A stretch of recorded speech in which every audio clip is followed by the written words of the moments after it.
Il Totti dal Monte torna a Treviso dopo il lungo blocco delle manifestazioni dal vivo. La 49esima edizione del concorso internazionale porta a Treviso dal 7 al 12 giugno i 107 cantanti finalisti selezionati sul record di 247 candidati provenienti da 36 paesi del mondo. Gli artisti si esibiranno al Teatro Mario del Monaco nel Don Pasquale di Donizetti, un concorso che apre al nuovo futuro del Teatro Comunale di Treviso. Il futuro non può che essere ripartire dalla musica e dalla lirica con un programma che renda centrale Treviso rispetto al resto della regione.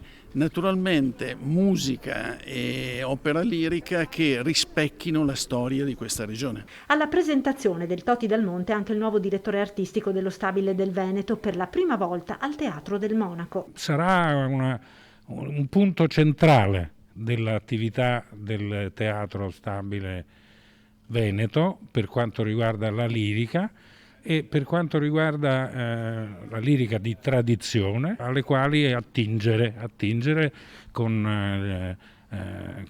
l'affitto, il noleggio degli allestimenti, scegliendo i migliori, scegliendo i titoli più belli e scegliendo anche le regie più belle da trasportare qui in questo meraviglioso teatro. Il comune punta sulla cultura per la ripartenza ed il concorso, tra i più prestigiosi al mondo, porterà a Treviso i primi ospiti internazionali. Coincide un po' anche con lo sblocco e la riapertura dell'aeroporto, quindi un concorso internazionale con un aeroporto internazionale che ci collega con 48 località europee è un passo in avanti dal punto di vista della ripartenza, del turismo.